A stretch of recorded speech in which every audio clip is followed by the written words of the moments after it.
Welcome to Indiana Diecast Racing in the final round of the Westfield 500. We started with a field of 36 competitors, mostly from here in central Indiana, but some from the exotic reaches of Chicago, Ohio, Florida, and even Seattle. We quickly eliminated over half the field in a brutal first round, and the racing immediately got super competitive. A number of epic wrecks and close finishes gave us the top 8 cars, many of whom had competed against each other in previous rounds. All of that terribly emotional and moving backstory brings us to tonight, the legendary, epic, and over 10 minutes long finals of the Westfield 500. In the final matchup of our first ever, really second ever, but first to be completed, tournament since the inception of our YouTube channel, we'll get to see which car and driver has the speed, metal with 2 T's, and raw power to take home the championship trophy. In the bright yellow 1969 Ford Mustang Boss 302 is Nathan DeZoniers, representing the home team Indiana Diecast Racing. In the first round, he faced the 69 Chevelle of Mean Joe Green, the Hypertruck of John Hansen, who we'll get to in just a few moments, and Nathan's own Dodge Dakota. Nathan came right out of the gate, winning the first 2 laps, one of them while doing a 360 on the final straight, but on the third lap, when he seemed to be running away with the group, disaster struck and his second place finish on lap 4 was only good enough to get him second place. In round 2, Nathan had to compete against Josh Poffler in Gold Snow, Mod Rod driven by Dale McDonald, and Big Slim in the Cadillac El Mirage. Things did not go well on the opening lap as 3 of the 4 cars wrecked. But on every lap after that, Nathan's Mustang did a little better and a little better until finally winning the last lap and again securing second place in the group. In the semifinals, Nathan met another one of our finalists, Kit KM in Golden Ticket, again had to face Dale in Mod Rod, and also Jim Houtman's Ford Escort RS 1600, who 2 rounds earlier had knocked out the defending champion Jaguar XJ220. Nathan's first lap nearly ended in catastrophe, colliding with Dale at the finish line. On the second lap, he made an amazing pass when Kit spun on the final straight, and despite a spin of his own, Nathan would go on to win the final 3 laps and take his first group victory of the tournament. There's something to be said about getting hot just before the playoffs, and Nathan brings a 3-lap winning streak into the final stage. Silverback Racing team member John Hansen's sometimes light green, sometimes dark green Hypertruck is the second finalist, and as we mentioned earlier, also comes from Group 4 of Round 1.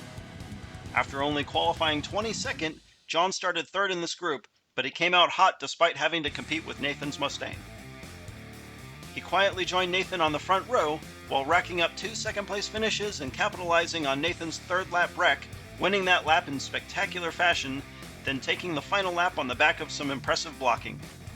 In round 2, John had to face the tournament favorite Harper Hamilton in the Drift King, Silverback Racing teammate Daniel Johnson in the RR Roadster, and George Stackard in the Lamborghini Diablo.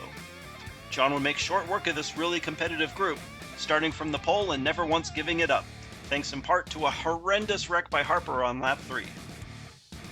In the semifinals, John had to face not one but 2 of George's cars, the Lamborghini Sesto Elemento and a reprise of the round 2 matchup with the Lamborghini Diablo.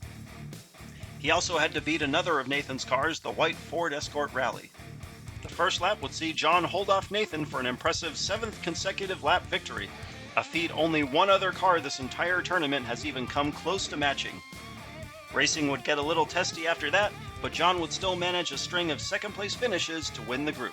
Way back in June, George Stackard of the Chicago area was the first transport to arrive at the track, bringing 5 cars to compete. His entry that made it to the finals is the Lamborghini Sesto Elemento. In round 1, George faced off against Kit KM's Golden Ticket, Fred Duesenberg's Model J, and the Yoshi B-Dasher of Rocco Brogan. The Elemento started fast, winning its first lap. He was only able to bring in a pair of third-place finishes in the middle, but won the final lap in spectacular fashion to take the group win. In round 2, George went up against Houtman's Ford Escort, Nathan's Corvette, and Josh Poffler's Shorty. The Escort and Corvette seemed like they were going to run away with the group, holding George to a pair of third-place finishes, but George really found his groove, winning the final 2 laps and once again coming away with a group victory. As mentioned earlier, George was a part of John Hansen's group in the semis, and while George wouldn't win this group, for the third round in a row his Elemento would win 2 laps and finish third on 2 laps, scoring 12 points all 3 times. If George doesn't win, he definitely gets the award for being most consistent. Last but not least is Kit Kham of Gen X Vintage Racing. Kit's golden ticket came out of qualifying the number 2 seed. And in the first round against George, Fred, and Rocco, Kit suffered the worst wreck we've seen on this track. While trying to pass George in the triangle, Golden Ticket gets thrown off the course and into a barrier wall, amazingly hitting it on all 4 tires and avoiding major damage. Kit would get some payback on lap 2, passing George on the final straight to take second place. Kit made another impressive pass right at the finish line to beat out Fred Duesenberg for the win. The last lap was one of the most controversial, as Kit actually wrecks and comes to a stop before the finish line. George plows through, setting up Kit to get pushed over the line and effectively saving his tournament. In round 2, Kit got to face off against Nathan's Escort, Kim DeZonier's Corvette Convertible, and Connor Daly's Indy 500 Oval, this time starting from last place. Kit capitalized on an early wreck by Nathan, again making a great pass to win on lap 1. After that it was sheer domination, and Kit would go on to win all 4 laps. Kit would once again start from the front for the semis in the group against Dale, Jim, and Nathan. Golden Ticket would win the first lap, making it 5 in a row, an amazing streak second only to John's Hypertruck. The rest of the semis would be inconsistent for Kit, finishing second, wrecking badly in Diagon Alley, and limping through to the finals with a 4th lap, 3rd place finish. For the first time for the last time, it's time to finally get started. Nathan jumps out front, followed by George. They get in line, headed to the triangle. Nathan has a big lead, and he's going to take lap 1, followed by George, John, and then Kit. A smooth, fast first lap, and Nathan is seemingly going to set the pace for the group with a strong lap victory. Everyone resets in the same positions for lap 2.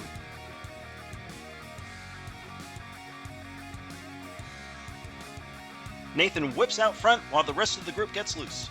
He takes that turn into the triangle way out front, and I don't think he's taken his foot off the gas all lap. Nathan takes lap 2 easily, followed by John.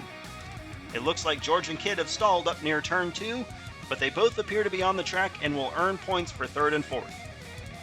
The exit of turn 1 causing its usual chaos, and Nathan is able to take complete advantage. That being said, I think even if the other cars had followed him smoothly through Diagon Alley, I doubt they would have caught him this time, as that Mustang is really dialed in. After 2, Nathan has a solid 3-point lead over both John and George. With a pair of last place finishes so far, Kit's really gonna face an uphill battle the rest of the race. John moves up to the front row this time and will try to get around Nathan on the outside. He gets a good start, but man, the acceleration of that Mustang just can't be beat right now. George gets around John and he's sideways. They fall way behind, and Nathan may have just clinched the championship on the back of a 4th consecutive lap victory. George and John finally cross the line, and we'll go to replay to see how this happened. George gets inside of John in Diagon Alley, while Kit nearly wipes out behind them. George makes the pass, but loses control and blocks John. From that point on, the race was over, and after 3 very impressive laps, Nathan extends his lead to a massive 4 points. All he has to do now is finish lap 4, and the gold trophy will be his. George is now the only other car with a chance to win, but he'll need to both win the lap and hope for Nathan to wreck just to tie Nathan in points. John will be racing for silver, and sadly Kit's 3rd consecutive 4th place finish will relegate him to 4th place. George moves back up to the outside of the front row for the final lap. It's American muscle versus Italian sport. Nathan takes an early lead, and he's off the track. George flies past, and he's doing everything he can to keep that car under control. Kit's not far behind, but George and the Sesto Elemento will take lap 4 to tie Nathan's Mustang. Kit has also wrecked just before the finish, and John Hansen is also off the track. Let's go to replay to see what happened to Nathan and John. They both get a little loose, and I swear it looks like George and Kit give them both a little nudge right off the track. Wow, you can see the track retaining wall partially give way as they exit turn 1, causing everyone to get loose. Nathan has just enough of an angle that when George taps him from behind, the Mustang drives straight off the track. Kit will finish a disappointing finals with only 3 points. John will head home with the bronze, and exactly what George needed to occur has actually transpired, meaning this championship now all comes down to a runoff. This will be a single-lap sudden death race for the gold. As the driver with more points in the semis, Nathan will take the inside lane. Months of preparation and weeks of battling through the competition all culminates right here for these two drivers. George gets a good start, but Nathan takes the lead. Nathan has a large lead hitting the triangle. Can he keep it straight on the final? And Nathan DeZoniers of Indiana Diecast Racing is the champion of the Westfield 500. They both hit some initial bumps, and it seems like George gets the better jump off. Nathan really flies around that first turn, and George loses a tiny bit of speed in the alley, and it's just enough to let Nathan get way out front, and there's nothing George can do but watch. Congratulations to Nathan, George, and John. They'll each be receiving an amazing handcrafted trophy made of pure gold, silver, or bronze. Oh, what's that? They're not really made of... What I mean is, they'll each be taking home these somewhat nice, hot-glued and spray-painted trophies to commemorate their performance. This has been Jim D for Indiana Diecast Racing. We hope you enjoyed the action and look forward to bringing you more slightly above mediocre diecast racing. Be sure to hit like and subscribe, and we'll see you next time.